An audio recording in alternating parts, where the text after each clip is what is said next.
live on Riverside. Let's see about the other platforms. Live. Wait a minute. So, seems like it's showing up on YouTube, but in the wrong event. Crap. Okay, gonna have to figure that out. Looks like I'm live on YouTube, and I had created a event for this. Hopefully, there's nobody waiting on it. I was testing this yesterday, but guess we're going to do it live. So if you get a notification, that's the one you should click. Obviously, if you're listening to this, you probably did exactly that. I don't know why it didn't. It just launched into a new live stream and did not, in fact, use the event with the thumbnail and description that I had before. But that's not relevant because there's nobody actually watching right now, so we're good. Let's see about the other platforms. So X. Hey, looks like I'm live on X also. There are 2 views, which means that there might actually be somebody watching over there. And on LinkedIn, hey, I'm live on LinkedIn too. Look at that. Okay, so most of this worked correctly. It's the scheduled event bit over on YouTube that seems to have not worked out for some bizarre reason. I do have comments here over in the chat that should show up on all platforms, meaning if you comment on YouTube or if you comment on X or you comment on LinkedIn, should show up in my console here. I will try and keep an eye on the other platforms if that's not the case. Again, we're doing it live, so we'll see what happens here. And hey, it may just be me talking to myself for however long I can go, half hour, an hour, etc. Suppose I could play around with some sound effects in the meantime, just because I can for funsies. Yeah. So interesting thing happened over the last couple of weeks here is I posted a video about Starlink, the Starlink Mini, and it kind of exploded the channel. So I am 5 subscribers away over on YouTube from 3,000.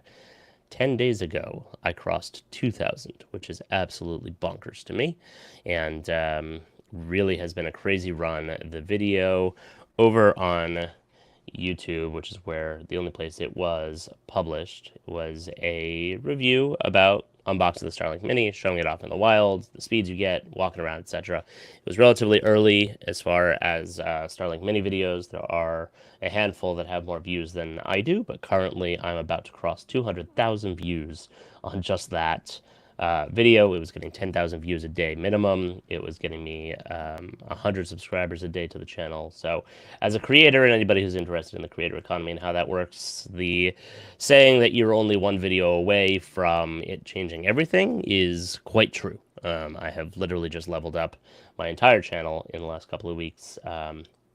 As a result of this, it had a relatively slow start. In fact, it was, I think, 200 or so subscribers on, or not, sorry, not subscribers, 200 or so views on the first day. And then another couple hundred after that, and another couple hundred after that. And then at some point, the algorithm picked it up, and all of the, I guess the points in the algorithm aligned, and it exploded from there. So thank you to everybody who's watching that and hitting the subscribe button. I'm trying to see if I have people over on the other platforms, how many are watching. It doesn't tell me that in Riverside for some reason. I wish it did. So Riverside is the platform that I'm using to record this on. I promise the show will be more structured in the future. The goal here right now, especially because I'm pretty sure there's nobody listening, is just to try this out and see how this works, how well this works, and I'm going to actually open it on these other platforms again and see if there's anybody there. So LinkedIn looks like no, but I'm going to leave that open there. So if the chat shows up, I'll see it. And let's see, over on X, a couple views, so a couple people there, which is awesome. Leave that open as well. And then YouTube also is just me talking to myself. So Anyway, so that's the interesting bit. The show's over. No, I'm just kidding. Can all go home? No. Wanted to. Oh, Sammy, hello. So I do have somebody in there, and the chat is working. Sammy's over on YouTube. Thank you for joining. So just to recap a little bit here, this is a new experiment I'm doing. I got a little burned out after 3 years of doing a weekly show and producing it every single week on Google Workspace, and it was an amazing experience and incredible to learn and begin my creator journey in earnest and built up an amazing community of friends and folks from around the world over time. And after 3 years, I was just done with the weekly format. And so essentially shut that down, needed to take a break, needed to figure out what else I wanted to do with the channel. I also, at that time, left my full-time job and went solo. So I am now doing this creator gig thing full time, as well as doing IT consulting, which I'm happy to help out with projects. Send me a link, send me a chat, whatever. And I can help out with network planning or IT consulting, IT outsourcing, all sorts. And essentially what happened was the consulting side was taking some extra time there, and so I was doing that for a little while, and I was starting to make some extra videos on the side, and then a flurry of activity occurred where I went from just having a handful of videos and doing some videos about getting ready to go to events such as Google Next, Google I/O. I have a lot of experience with those, so I made videos about what to expect, how to prepare, how to book your sessions, things like that, and they did relatively well. And then I went to Ubiquity's Cloud Conference. Sorry, not Ubiquity's Cloud Conference. Ubiquity's World Conference. I don't know why I keep getting that name messed up. Sorry, Ubiquity. And it just exploded from there. I flew out to Chicago for one day and met a whole bunch of awesome people, and including Sammy, who's on this stream. So shout out there. And from there, I started filming and did a video about that experience, which was a little bit difficult to do because we weren't really allowed to talk about that experience, but a lot of people were interested in what happened there. So shared a couple of tidbits there. And then from there, went to Google Next and then Google I/O, and then had a whole bunch of events and did a whole bunch of videos. And I got started with a whole bunch of Ubiquity gear. So here's my test rack. Pay no attention to the wiring in the back. That's the part you're not supposed to see. But oh, interesting. PJ says X is way ahead on the stream. Gonna have to talk to Riverside about that. But essentially, after going to all of those different events and different things back in May, things just exploded, and I hit a cadence of 2 videos a week, which is crazy, something that I never thought I would be able to do and maintain. And I maintained that for a couple of months, and then came August, and I had a family vacation, so I took most of August off, essentially, while I spent some time with family and got ready for that trip, and then came back from that trip. And you know how you go on vacation and then you have a good time on vacation, and then you get back and you're like, wow, I need another vacation after that vacation. So that's exactly what happened here. And for the next week after I got back, I was just like a zombie. So got caught up on watching a lot of YouTube that I had missed, and a bunch of emails. My inbox is like 500 emails in there. It's ridiculous. Normally I try to keep it closer to 30, if that. Not exactly an inbox zero type, but I do strive for it. It's a challenge. But then it just continued exploding from there, and I kept making a lot of Ubiquity content to kind of get caught up on that end, because I have a lot to say about Ubiquity. I love networking technology and that whole space.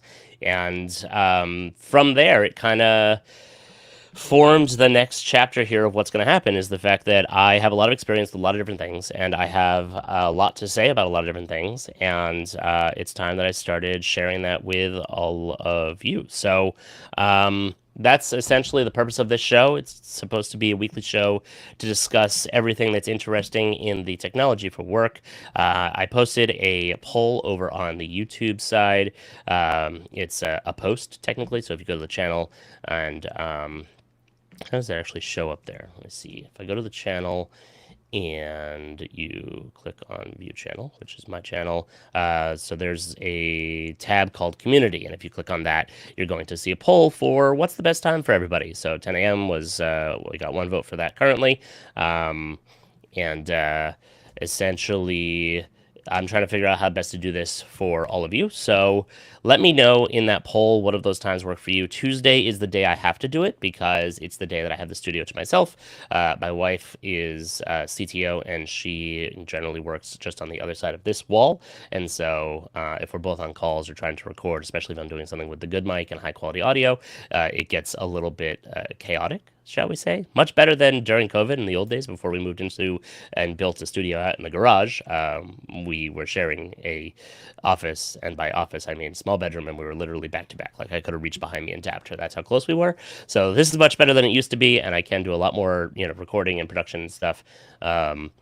While she is here, but on Tuesdays she is in the office with her team, and so therefore that's my filming day. So that's why this is always going to be on Tuesdays. So let me know which time works best for you, either in the comments or in that poll, preferably in the poll, because then I can have it all in one place. All right, let's get to the logos that I threw up in the graphic, which probably none of you actually saw because this didn't actually use the event that it was supposed to, but maybe you saw it posted on my other socials, etc. My goal is to kind of show that graphic or create a graphic for each week with some logos of what I find interesting. I imagine that's actually not going to change very often from week to week because most of the things I talk about happen to be, Google, Ubiquiti, possibly some Apple, and we'll see where that goes. But I've got a whole bunch of things going on here. Today, I am going into LA. I've got, if you haven't already seen, the new Pixel 9 Pro Fold, and I just showed up a whole bunch of my notifications there. Hopefully there's nothing sensitive. But essentially, I am trying to film a video today to prove how productive you can be with just the Pixel 9 Pro Fold, which is a mouthful. I have wanted and searched for a form factor over the years that would give me a very nice balance between a powerful device and a compact device, and the ability to, put it away, carry it with me. And so I've looked at laptops, I've looked at tablets, I've tried the Lenovo Duet Chromebook, which was a 10-inch screen that was pretty good. All of those things are missing cellular connectivity, so you need Wi-Fi or hotspot. So now I am trying with the Pixel here. And one of the things that is really interesting about this is that it's generally, it feels like a phone. Like this is, just compare this side by side with my iPhone. There's my camera. It's a little bit thicker here than the iPhone when it's closed, and if you watch my video you can see a better shot of that. It is in fact quite thinner when you're just holding it up open. And essentially, if I had a device like this when I was doing daily go into people's desks, IT work, service, help desk, things like that, this would have been a game changer, because on the fly people were like asking me questions. Oh, hey, this is, I've got this problem, how does this work? That, this is going on, can you run over quick and fix this? The conference room computer and isn't working, for example. And it just was very chaotic and not a great way to track what was going on for me to just be walking around and pull out my laptop or a tablet. And this is a form factor that if I had it with me, I could just open it up, type in the ticket, fire it off, catch up on email, whatever it is, while I'm waiting for something to happen on the computer. Look things up on here is just a much better way to work. And to borrow a saying from the photography world, the best camera is the one that you have with you. The best computer or screen is the one that you have with you. And in this case, having a phone that feels like a phone and works like a phone that you can open up to a tablet is fantastic. So I'm going to expand on that. And I got this, which is the Proto Arc folding keyboard, which I just discovered. And this is super cool. This company really did a lot of good work on I'll put it on this side so you can see it. Did a lot of good work on building this out and putting it together, and it feels like a really good product. But essentially, it's a really lightweight USB-C powered foldable keyboard that folds out like this and has a built-in trackpad. And so I'm going to go throughout my day and travel to LA and to different places and just carry a sling bag with the Pixel and this, and then I also have, where did it go, a little teeny tiny pocket stand that I'm going to try, a pocket tripod, and essentially I'm going to try to do my work throughout the day just on this device. And one of the cool things about this, and that really makes it work, and it's one of the gripes that I have with Google over this, is that when you are using Gmail in the browser, and I said this in my review of the Pixel, when you're using Gmail in the browser and you go to gmail.com in Chrome, even on a tablet view, it still says, hey, you have to go to the app, or you can use this crappy HTML, not great version. But if I open it in Edge, it actually loads the full Gmail experience here. And they're all my emails that I just showed off on live stream on 3 platforms. I got to get better at not showing off my stuff on live. But essentially, that's one of my gripes there is that, like, fine, give me a warning. Tell me it's going to suck. So tell me some things may not be as good as you would expect elsewhere. But also let me do it, and let me do it on Chrome, which is the browser that I normally use. And, it does work. It's a smaller screen, sure. But I get basically almost the full Gmail experience, including offline. Offline mode works, and the sidebar works, calendar, chat, etc. Chat, I'm happy to do in another app because the app experience for chat is quite good.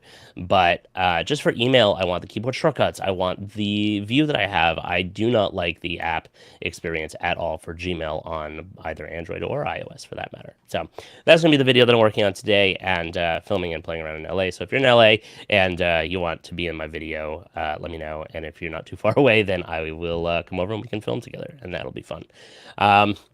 What else is going on? Apple folks in the room. There are new iPhones. There's new AirPods.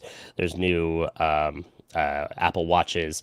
I have some thoughts about that. I had that up on X yesterday during the event.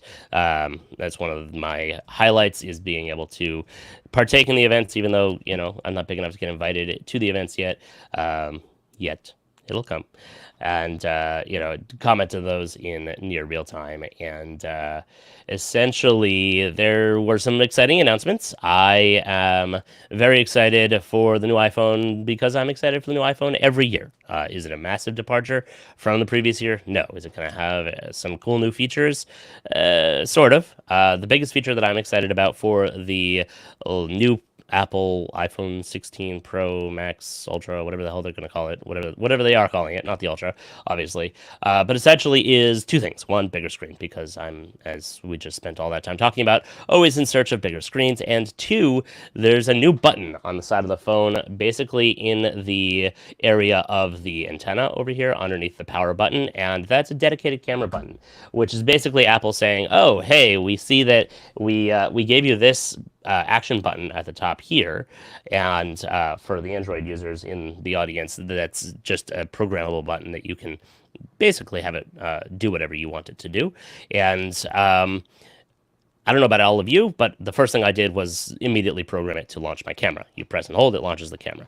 Now, I have recently discovered with the Pixel that if you just double tap the power button, it very rapidly launches the camera. And that was something that I was happy to see. And honestly, I probably would have preferred that all these years on the iPhone. I don't know if that's new to the Pixel. It's probably not.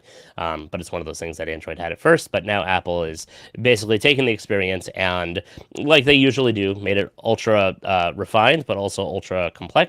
And essentially, you're going to be able to, for the most part, control almost all the settings on your camera from that button. It basically brings multifunction capabilities to a button. It is both physical button that you can push down, as well as kind of like the Mac trackpad for the mouse, where it's pressure sensitive and touch sensitive.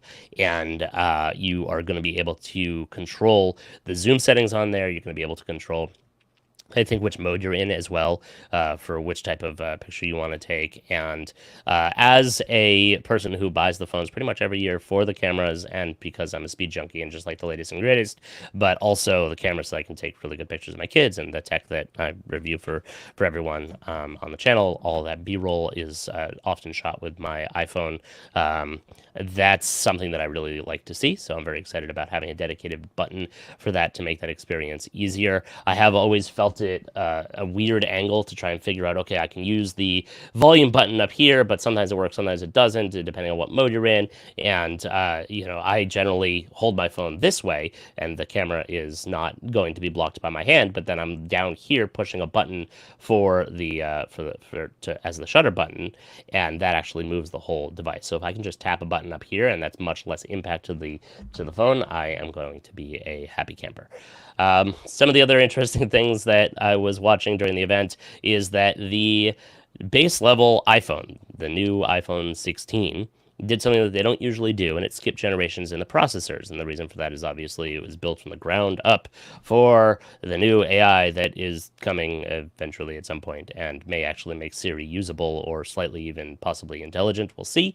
But essentially, this I think is going to be very popular with a lot of people, especially folks who don't upgrade every single year, because of the fact that they made that jump. This is now the base level phone significantly more powerful than the previous generations and the previous year over year.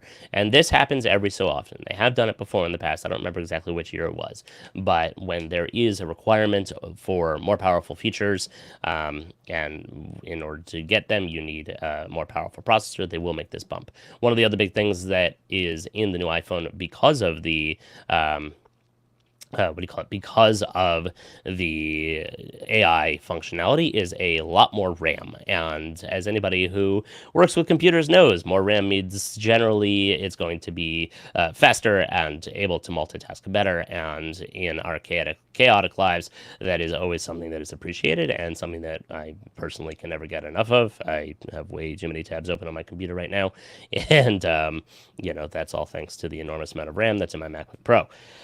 That being said, for the regular users that are going to be buying these, this is going to feel like an enormous speed bump increase. Not speed bump like to slow you down, but bump in specs to increase your capabilities here.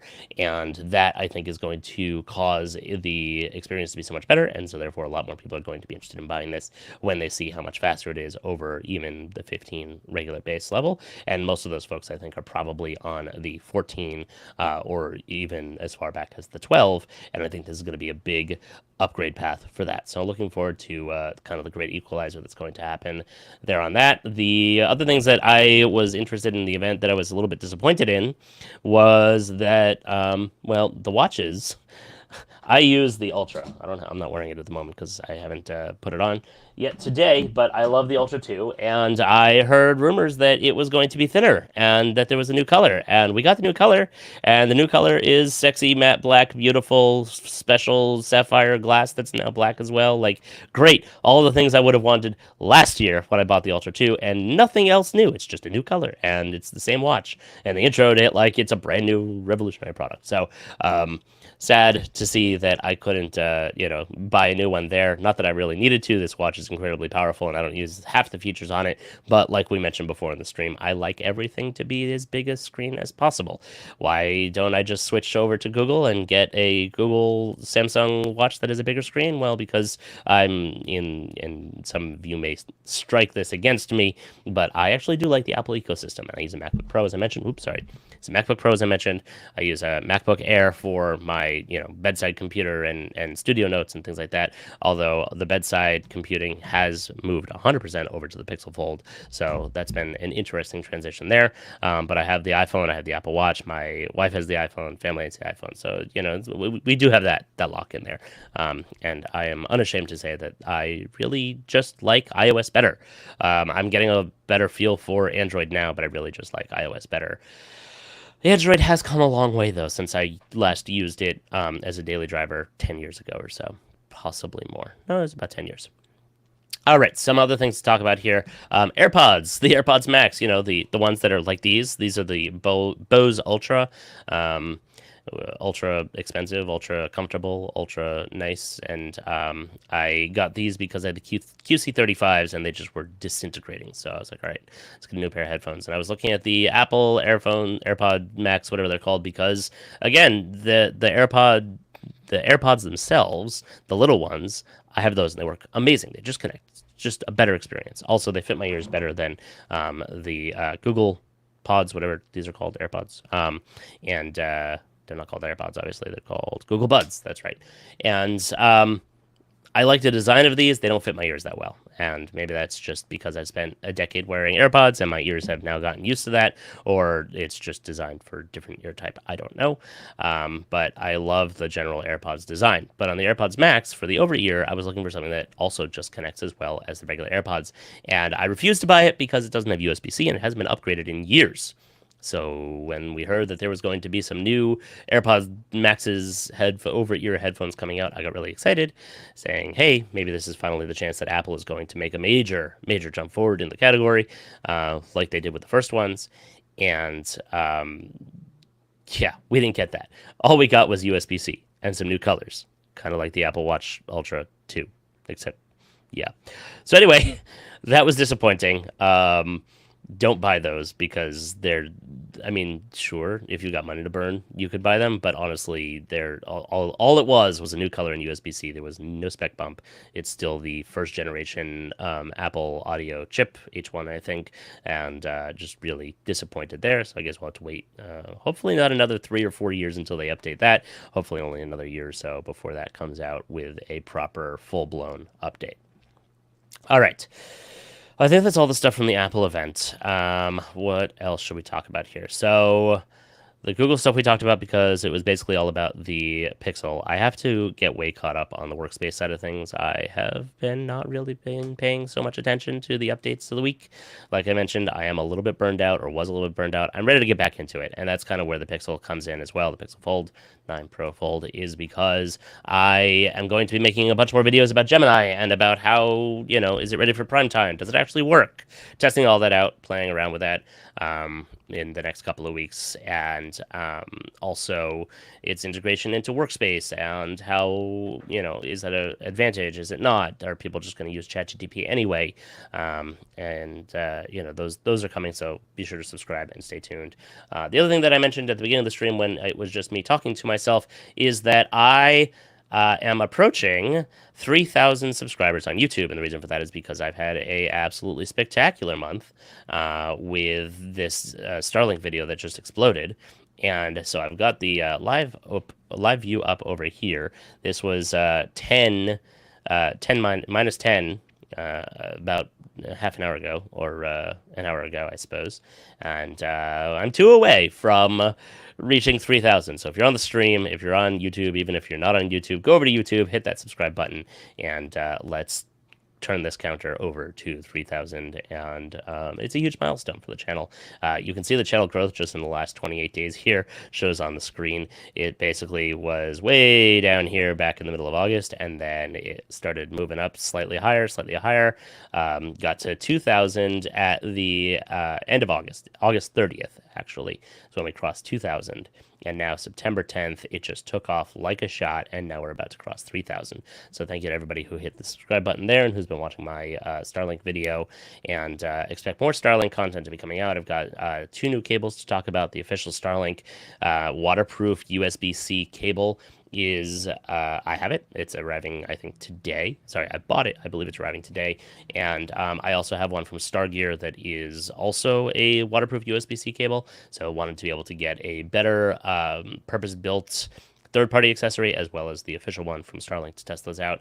And why is that important? Well, because a lot of us who are out in the field and want to use Starlink just for a couple of hours, you're going to be able to power it off of a mobile battery pack like this, or even possibly some of the bigger battery packs from Anker and all of the others that take the place of generators. They become more mobile generators.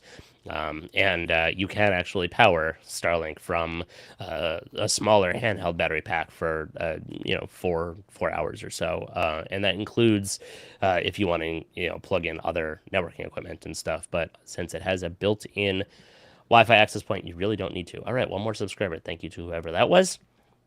I'm going to pause and take a drink here because that was a half an hour straight talking. Okay. Yeah, so that's been going on with that, and that's very exciting that I'm about to cross the 3,000, and that's why I have lots more coming about Starlink. I'm trying to understand exactly what people want from this channel, what would be most valuable to folks. The whole goal is resources for IT admins, so if you have ideas about videos you'd like to see me make, please let me know. Very happy to have you, to have the ideas. Very happy to help answer questions. I've spent the last month answering a crap load of questions on the Starlink video and others. Obviously, I get almost all of the new Ubiquiti gear, so if you have Ubiquiti gear questions, feel free. There's nothing over here in case you're looking for pre-release stuff. This is all been released, but as I mentioned on the UI Chat podcast that I was on last week or the week before, I've got basically almost one of just about everything. I don't have any of of the new audio, the pro audio equipment. I'm begging them to send me some, and I may just have to buy it myself if they don't, because that's an area that I am also kind of a nerd in and have spent way too much time fighting with as far as making Sonos players work on a Ubiquiti network. That's a headache that I really didn't want or enjoy, and ended up ripping out the old Sonos boxes because didn't work. And they were just wreaking havoc with the network. And now I understand that there are some ways to make that work, especially if you have a VPN on it. Sammy says they are really cool. I think actually I have a way. Hey, I can show that on stream. Look at that. I'm still learning Riverside here. Yeah, Sammy was out at Cedia. Sammy tried to get me to come to Cedia, and Sammy was right. I should have gone. So sorry about that, dude. That would have been amazing if I was there, and I could get some, hands-on. I am going to be doing a video revealing some of the secrets that I saw from posts online about what Ubiquiti was showing off at Cedia. For those who are not aware, Cedia was a conference that just took place and is all about smart home and low voltage stuff, and saw a lot of really amazing posts coming out of that. Ubiquiti had a big booth there, and they were showing off a lot of their enterprise stuff, including a server rack, including some of the enterprise switching, including what do you call it, the new audio devices that we were talking about just a moment ago, and it was really quite impressive. And honestly, Ubiquiti is making a huge play into the enterprise space, and I'm here for it, and I'm excited for it. I hope they don't forget about us little guys and the small to mid-sized businesses that are using, the smaller devices. I have a video that I'm about to release in the next week or so about this. This is the Cloud Gateway Max, the 256 gig version. They now have a tray here for the side that you can purchase if you buy the no storage version, so you can put in your own storage, or if you purchase this version, you can actually put in up to they tested up to a 2 terabyte NVMe SSD in there. But theoretically it could go higher. I may have to, for science, buy an 8 terabyte SSD just to see if it'll work in there, or maybe I can get an SSD company to send me one as a review unit or sponsored or something, because 8 terabyte SSDs are a little bit out of my price point, especially since I just bought a nearly $2,000 foldable phone. Oh, and I have to buy a new iPhone on Friday, because that's when the pre-order is going to go live. Although I do think I just saw an email from Apple. You can get ready for the pre-order today, but I'm pretty sure the pre-order opens on Friday, with the delivery probably on the following Friday. So yeah, it's going to be a busy month. Welcome to Techtember and Techtober, which is crazy busy every single year. But anyway, back to the Ubiquiti stuff. Essentially, they haven't said that they're going to send me the audio gear yet, but because I have a lot of experience playing around with those, I do want to get hands-on with those, as well as do an interesting deep dive video on the mobile gateway industrial that they just released, because I have a lot of locations that I am a consultant for that are doing camera projects, and usually are using Unify Protect cameras, and essentially they have been using point-to-point UISP or UBBs, although the UBBs, which is the building-to-building bridge, which is a unified point-to-point access point, have been basically impossible to get for a long time. So I've been leaning more into the UISP stuff, but essentially, I said essentially a lot. Sorry about that. They are using point-to-point or point-to-multipoint in order to string up or wire up buildings without having to run wiring, because these are apartment complexes and there is not a whole lot of infrastructure in the ground. And the point-to-point devices are really useful in being able to light up those buildings, get internet on them, and make them part of the network. Now, my life would be significantly easier if I could just put a couple of, cellular-controlled internet connections on there and bond them all together to form a network. And instead of spending thousands and tens of thousands of dollars on install costs and several thousand on equipment, we'd be able to just spend a couple $100 and then $20 a month, whatever it is, for the corporate SIM cards from T-Mobile or whichever carrier, and be able to connect the buildings up that way.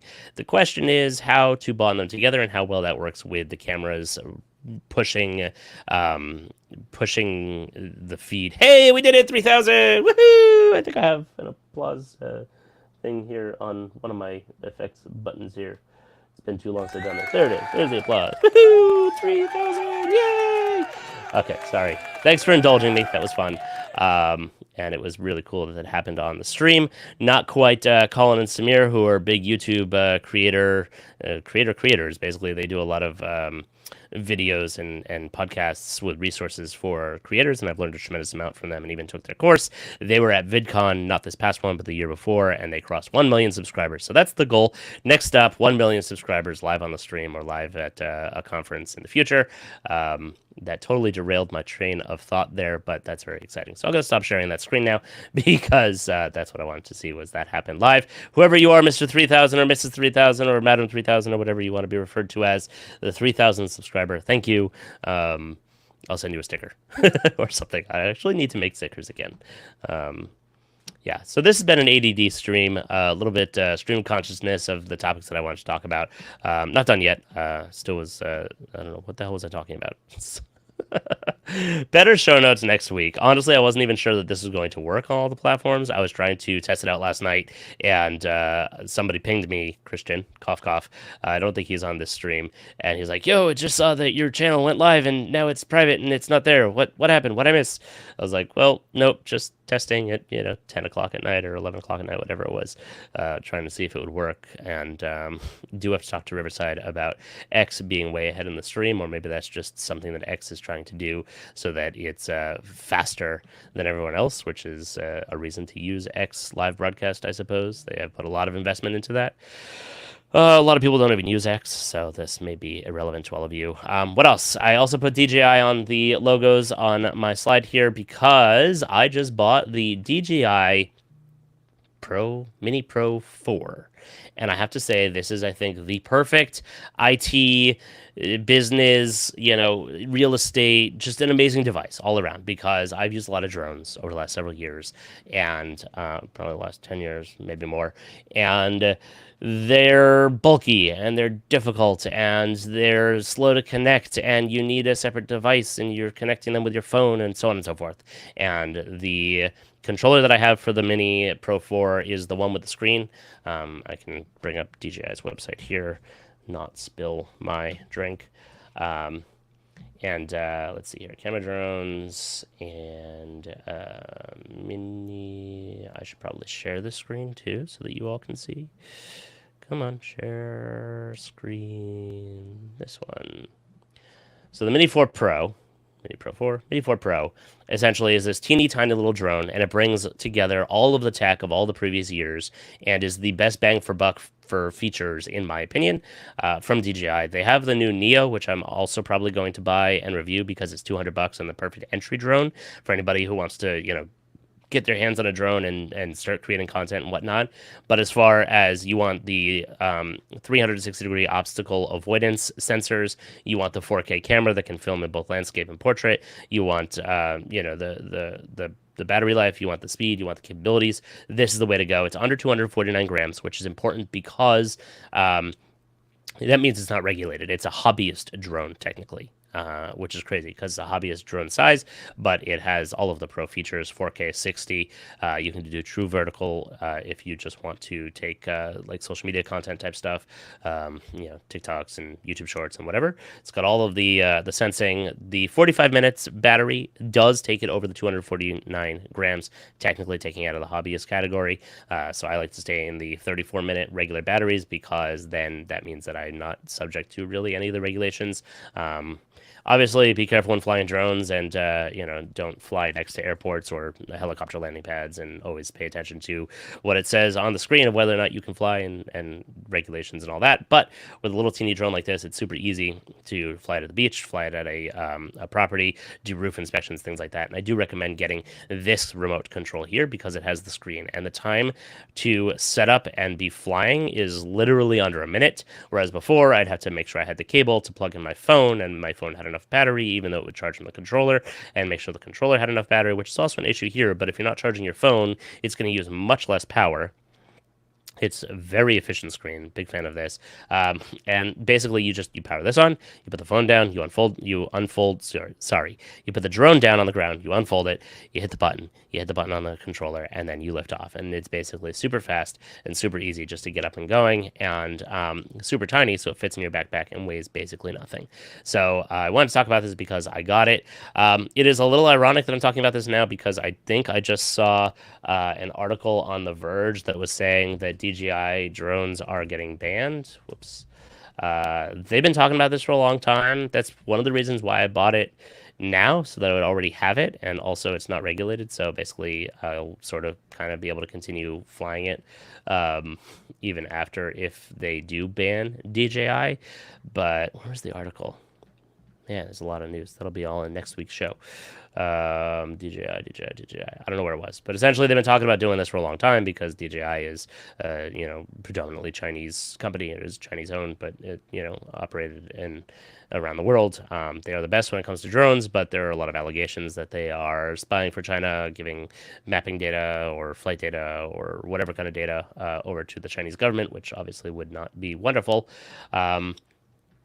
Do we care? I don't know. I'm not sharing this tab anymore. Whoops, sorry about that.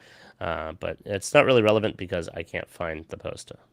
Next week, I promise I'll have show notes with actual links to these things that I'm going to talk about. Maybe it was Engadget. I don't know. One of the tech websites was posting about DJI drones basically almost getting banned or going to be banned very soon, and that's a bit of a concern, especially because they're the single best in the category. I haven't flown any other drones that have been better than DJI at simplicity and ease of use and image quality and flight quality and all of that. So, big fan of those as the ultimate bang for your buck for IT folks if you need to do roof inspections or film for the marketing department and they say, hey, we need a drone so that we can film real estate shots or promo reels or outdoor events or things like that. This is just fantastic. It's tiny.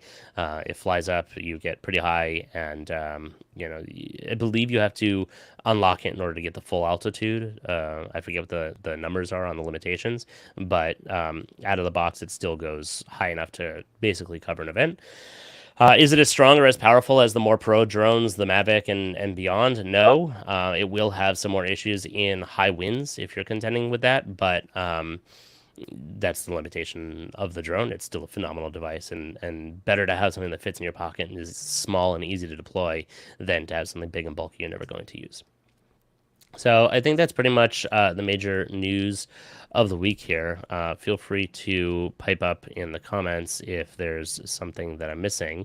SpaceX did a hell of a launch this morning. Their Dragon spacecraft took off and launched the Polaris Dawn mission, which is a civilian astronaut privately funded mission. So if you're a space nerd like me, you definitely should be paying attention to that. They're going to do the highest ever and first ever civilian spacewalk. So they're spending the next 2 days now. They launched last night, and they're spending the next 2 days pre-breathing, basically getting ready to be able to do the spacewalk, which is also going to be testing SpaceX's brand new spacesuits, which is, I think, the first time in deployment in outer space for an actual spacewalk. And I don't mean the spacesuits that they wear when they fly up to space. I mean the ones that are capable of going out in space on their own and, providing life support to the individual astronauts. So super duper exciting there. Just looking through, see if I missed anything else. I think that's pretty much it. So thank you to everybody who joined. This was 45 minutes. I'm going to go to LA now and film the video that I mentioned before. Thank you to the last couple of subscribers, taking me over 3,000. That's very exciting. And I'm going to try and make this a weekly show. Let me know what you liked, what you didn't like. Appreciate your comments. Always happy to interact. I'm Mr. J Nolan on Twitter if you aren't following me there.